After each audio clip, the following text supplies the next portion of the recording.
Okay, I'm recording now. And we go, hey, you guys. Let's do that. Look at the camera and say, hey, you guys. And welcome back to our channel. Okay, ready? 1, 2, 3. Hey, you guys. And welcome back to our channel.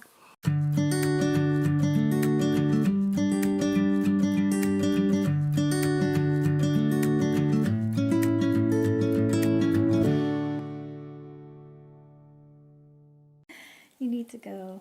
It's okay. Okay. So today we are here to recap our story of trying to conceive, our infertility journey, whatever you want to call it. All right. So let's do this. So let's do this. That's probably going to be so loud. His looking on. I can start over. It's funny. He looks really cute. For those of you who are new here, my name is Chelsea. And I'm Eric. And we are currently pregnant with a little girl. We're due May 4th.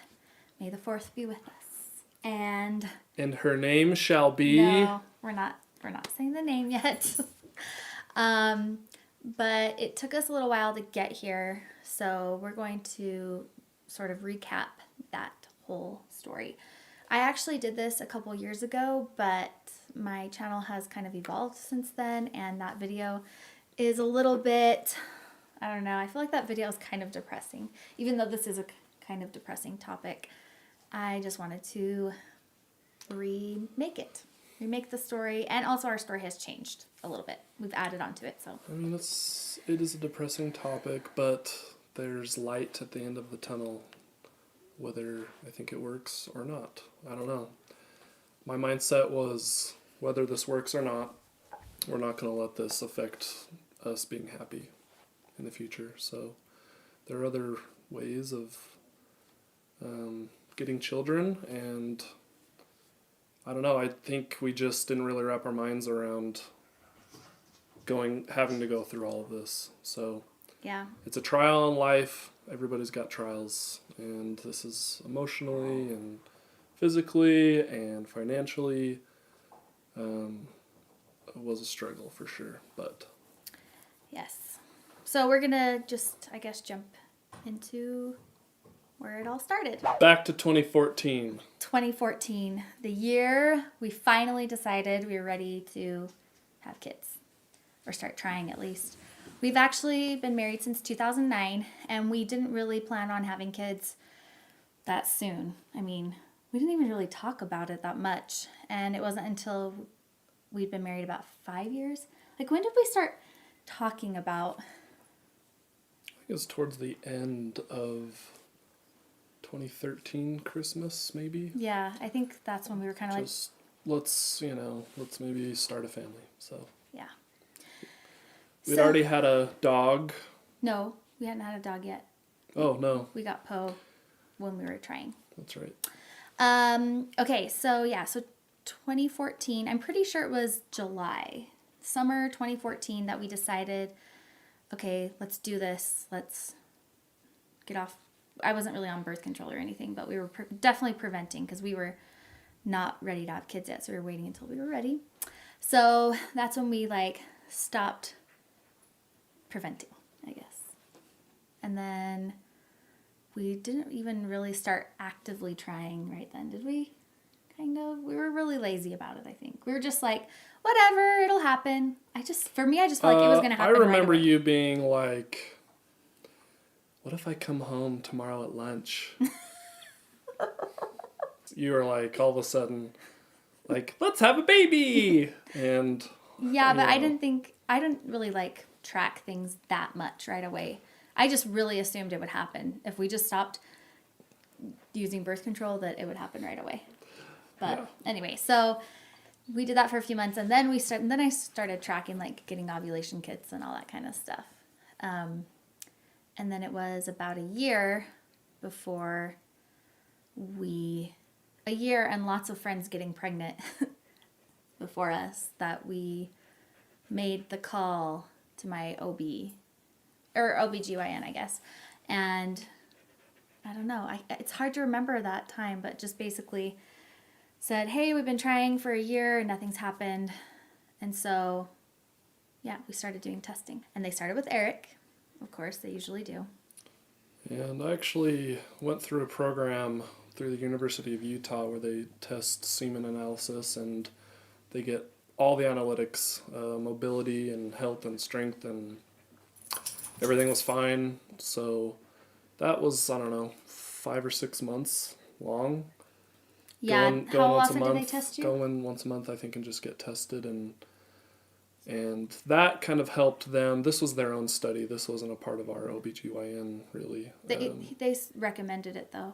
They recommended it, and anyway, that's kind of besides the point. But it was like, I'm glad you did that program because, one, we got compensated for that. Not a ton.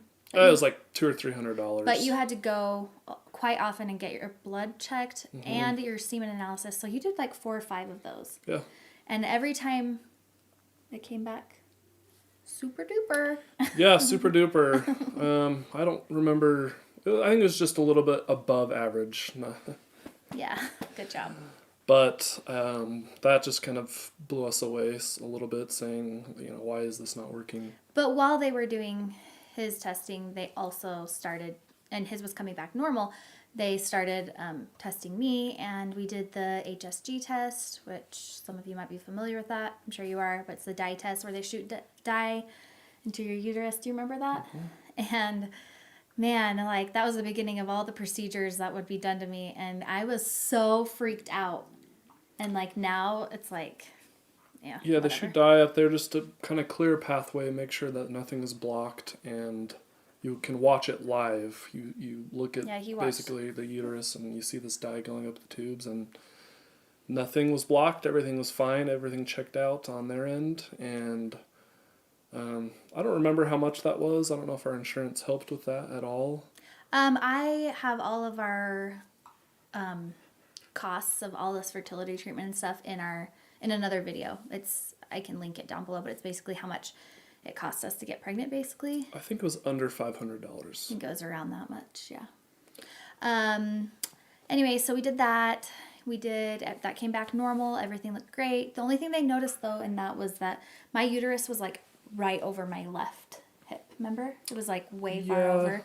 They didn't make too big of a deal. They said most women have a tilted uterus. Right, but I also didn't trust a lot of the things that my OBGYN did because they would call me and tell me, like, you can get off that prescription we put you on. I'm like, you never put me on a prescription. Like, they just were not, they were so busy that they were not, I wasn't happy with them. It wasn't a personalized experience. Not at all. And they just care about results. They don't really care who you are or what it is. So, I don't know. That was our experience, but I get that it's a business, but they seemed a little disorganized because they had so many people they were seeing. But also, so they wanted us to start doing IUI treatments, like then, once we got those test results back and they weren't, everything was normal and we still weren't getting pregnant. They wanted to put me on Clomid.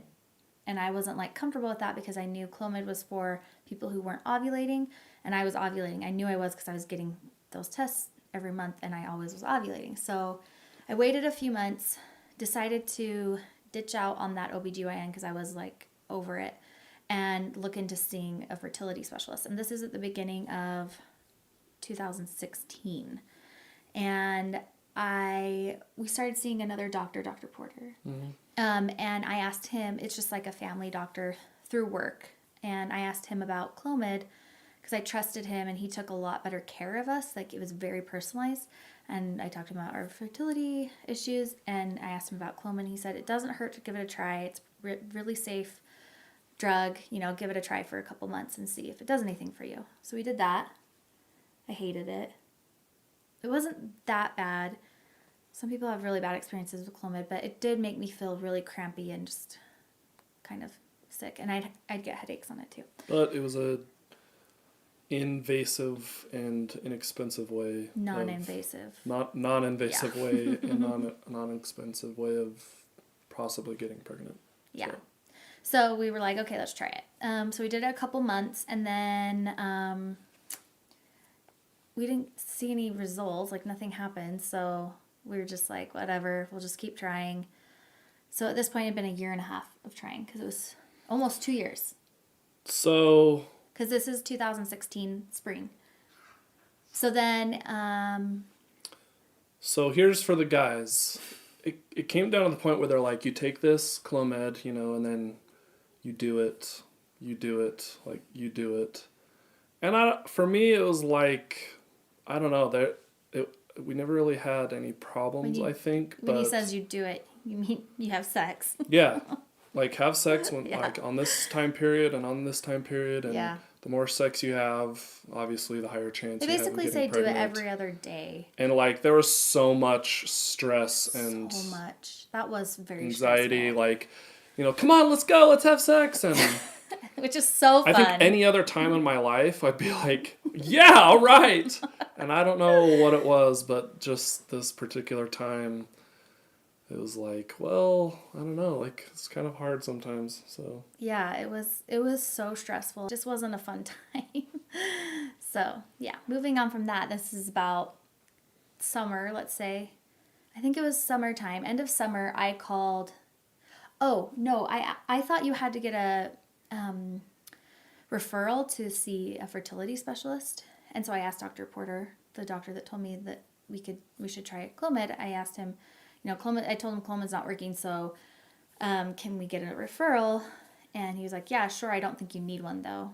And because we looked at our insurance and we didn't need one. So we just called the Utah Fertility Clinic Center. Gosh, Utah Fertility Center.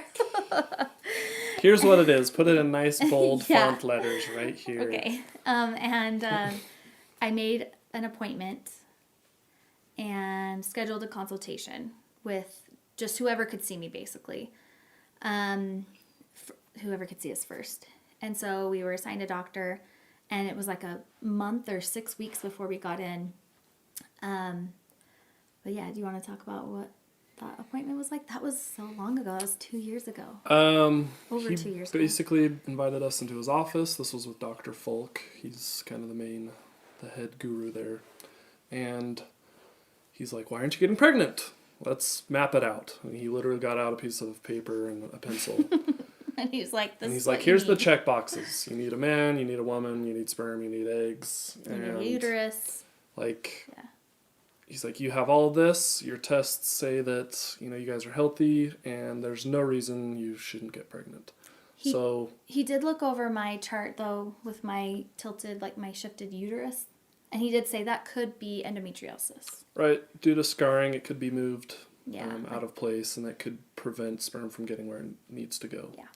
But it wasn't that big of a deal, And it was just, I don't know, he's probably done that so many times. It's just like, let's get you pregnant, let's get started. And we ended up doing one IUI, which was intrauterine insemination, where they literally take a long catheter and inject the sperm right there at by the ovaries with all the eggs. Well, but you are on Femara. They put me on Femara for 5 days Which to is help like grow. Clomid. Yeah, to help grow follicles. That would release an egg. It would be more likely for an egg or even two or more to be released. And they saw 2 really good ones. They weren't too worried about like multiples or whatever. They were like, if we could get one of these to take, that'd be awesome. Mm-hmm. So yeah, we did the whole catheter IUI thing. I don't know. I just like really, with every step of like the procedures that you had, like when you start doing, sorry, our dog Poe is in here. When you start doing like each procedure, there's like a little amount of hope that comes from that. Like when we started taking Clomid, I was like, okay, I don't know if this will work, but wow, this is like a step into the right place. So I thought maybe it would work. And then when we did IUI, I was like, even though I knew the chances were lower, like 20% or so, I still was like, oh my gosh, like we could be pregnant. Like this could work. It was, I don't know. How did you feel? Did you think it was going to work? I just, it's kind of like another procedure. For me, I still wasn't super anxious and stressed out. I just thought this is something that needs to be done. These doctors have done it before. I mean, this is years and years of science and studies, and why wouldn't it work? Yeah. He gave us two. He told us suggested that we do 2 to 3 of them. 2 to 3, which for us and our insurance, it was about $1,000. Yeah, it was. Again, you can see the exact number of what it cost us. We pay everything out of pocket. It was just under 1,000, and But with the medicine and stuff, it was a little bit more. we did one, and we thought if we're gonna do a couple more, let's just put that money towards IVF. Right. So this was end of 2016. We also entered a contest, like a radio show was giving away an IVF cycle. That's when I made that original video of our infertility journey. And your short hair. I did have really short hair. And just talked about how we talked about our story up till then. But anyway, so we were kind of sharing with that was when we really opened up to like everyone about our infertility struggles, and we received so much support and love, like it's crazy. And so many people reached out to us and they're like, I'm going through the same thing, or I've been to that doctor, like I go to the Utah Fertility Center or whatever. So it was good. Yeah, I think it depends on each person. Yeah, not everyone's going to want to share their story. Not everyone is going to want to share, but most people that were quiet and reserved ended up talking to us or sharing a message saying, we've been there, we've done that, we've even adopted, we eventually had, natural babies. Yeah. So yeah, I mean, there was like a big release that came from telling, being open about that, but then there's also it brings in some weird questions and weird comments, but it was mostly really good. Sorry. Oh, Pope, he just can't get enough. Wish you guys could see. He's just like, love me, love me. Anyway. And by this point, we had already had a couple friends that were struggling, really, really close friends that were struggling with infertility. That's true. They were just starting the process of the actual IVF process. Yeah. So yeah, we actually had one friend, this couple that we're really close to. They were with our same doctor, and they actually started IVF beginning of January that next year, so 2017. So we learned a lot from them, but we just weren't ready at this time, beginning of 2017. We just weren't ready to do IVF yet. I still was trying to come to grips with the fact that would be what we would have to do. Honestly, I thought, let's just keep trying. I felt like we had just as good of a chance getting pregnant naturally because we have undiagnosed fertility. There was no reason why we weren't getting pregnant. So I felt like we had just as good of a chance of getting pregnant naturally as we did with an IUI, to be honest.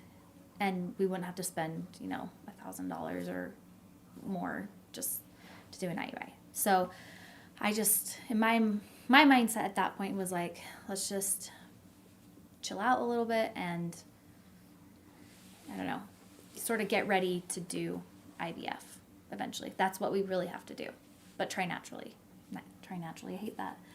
Just try normally. Just do it. Just do it. I don't know. What was your mindset at the beginning of 2017? So a year before we... we probably could have done IVF, but we just didn't. Well, part of it was I was just leaving self-employment. I decided it's not worth it anymore and didn't have an awesome job. So yeah, I don't know. True. Part of it. Yeah, we did feel a little bit kind of, and I had just started a new job the last year, just a new position. So things felt a little bit, I forgot, in our careers, it felt a little, I don't know. What is this? Unbalanced yet? I don't know. No money. No money. Yeah, and IVF, we knew it was gonna throw us over the edge. Financially, it's so expensive. But anyway, so that's what we did. Just tried normally for a year, kind of prepped ourselves to do IVF.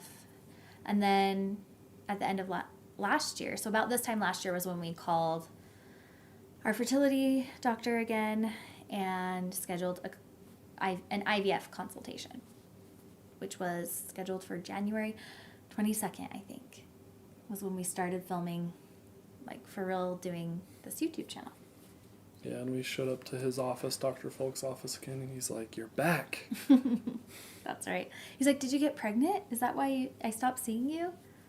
Because we just like dropped off the face of the earth to them. We just, after one IUI, was just like, nope, this is not going to work for us. So yeah, so we met with him. Oh, Do you remember? I was hoping you'd remember what that. It was just a year ago. he's We met like, with "We're him. gonna put you with one of our girls who schedule out everything." Yeah, it was really fast. He's like, "Oh, you want to do IVF? I mean, Okay." that's how they're set up. It's Yeah. You can go have a meeting about financing, if you need financing.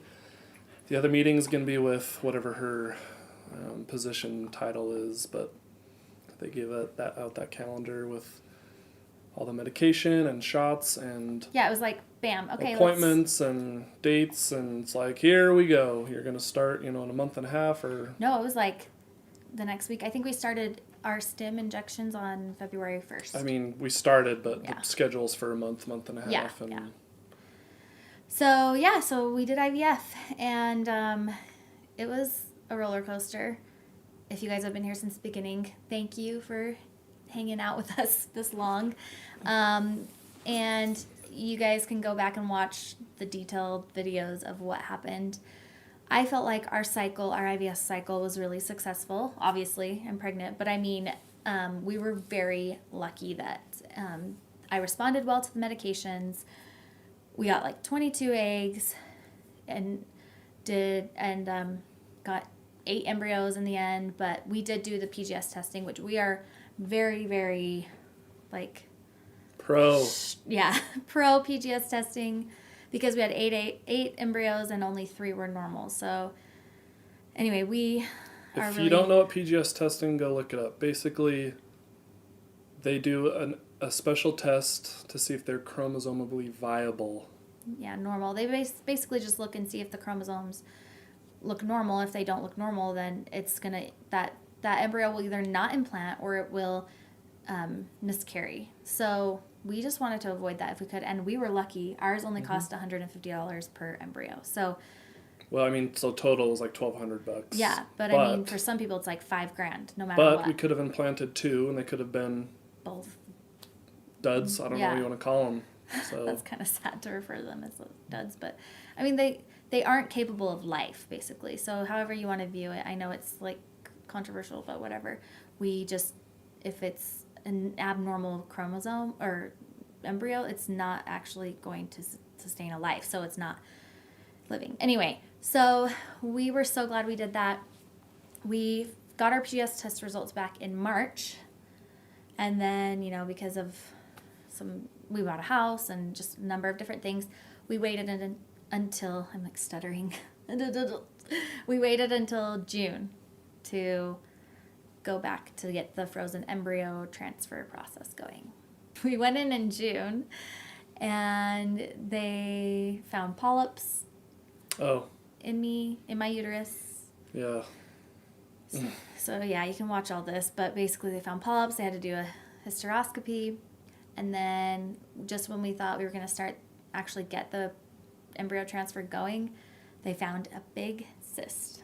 Huge cyst. Yeah, just month after month, something else pops up, and we don't know if that was the main reason For not getting for pregnant. not getting pregnant. It definitely could have been. It definitely has something to do with me, I think. I've had a cyst before also, like end of 2016. I ended up in the hospital because I had a kidney infection and a cyst that burst, like all within the same 24 hours, and made me very ill. So I could have something going on there, but it's never been found. So we are still undiagnosed infertility. So that's exciting, not knowing why you can't get pregnant. But in the end, our frozen embryo transfer, we transferred 1 embryo, and that 1 embryo stuck. And we did our frozen embryo transfer. Do you remember what date? Oh man, can't put me on the It's a spot. very like important that. date, and he doesn't remember it. It's okay. I know our due date. I always get our anniversary wrong. So. There were so many important dates last year. I know. I'm sorry, can't remember. It was August 15th. I actually August 15th. in a vlog the other day I said the wrong date. So so it's okay. Yeah, so August 15th was when we did our embryo transfer. Everything went great.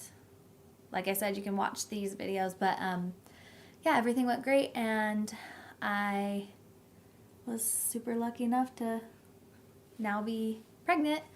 It stuck, and we are due in we are halfway. We're 20 weeks, so just another 20 weeks. We're due on May the 4th. May the 4th. We're really, really super happy, lucky. I don't know. I just feel super lucky. I know it's like based in science and stuff too, but I just feel like lucky because there's so many people that aren't able to, like their first round of IVF isn't successful. Like they don't get any embryos, or their first transfer doesn't stick. So we just feel every day just feel super lucky. Like I look down and I'm like, is that me? Is this bump me? So anyway, that's our story up until now. I wanted to do this as well because I feel like when I was really struggling, I would watch videos like this where people would tell their story about what they're going through, and it's just so nice to relate to somebody, even though I didn't know them. It's just nice to relate to what they were going through, like, oh my gosh, I did that and it didn't work, or I know what you're feeling. And so we know how you feel. Sucks. And there's also going to be those people who just run their mouths and they have no idea what they're talking about. You know, they give comments like, well, why did you buy a dog first? Babies are so much easier. And have you tried ovulation kits? Have you guys heard of IVF? I mean, there's so many, and you just have to roll with it. Everyone I think just wants to be helpful, or they just say dumb things because I don't know what else to say. So you just have to be patient and just rely on those people that do know what you're going through, like have like real empathy for what you're going through because they've been through it too. Just rely on those people and don't worry too much about what anyone else says because it's just they can't relate. But we can. We know what you guys are going through if you're here because you too are struggling to get pregnant. We know what it's like. But we also know that it can happen because I had so many times where I just thought this would never happen for us. And it did. So you gotta stay hopeful that it will happen to you one day. You just have to keep holding out for that. And we even had discussed, like, what if IVF doesn't work? Well, then there's other options too. It's not like how we would have planned out our lives, but, if we weren't able to get pregnant through IVF, then we would look into adoption, and that wasn't like, anything tragic. Like, it was like, it's an option for us, and we were happy for it. So anyway, any other last words? You can do it! You can. Hang in there, guys. And let us know. Feel free to comment down below. Tell us your story. Share any advice you guys have, because I know a lot of you are on the other end here as well. You guys are some of you are also pregnant now. Give some good advice in the comments and some love to those who are still in the thick of it. So that's one reason why I keep going with this channel, because I love the community on here and I love connecting with you guys and being a support, because it's brought me a lot of comfort. So I feel like I'm just trying to give back. So anyway, that's it for today, you guys. Thank you so much for watching. If you enjoyed this video, please give it a thumbs up and go ahead and subscribe if you're not already, and we will catch you in our next one. Bye.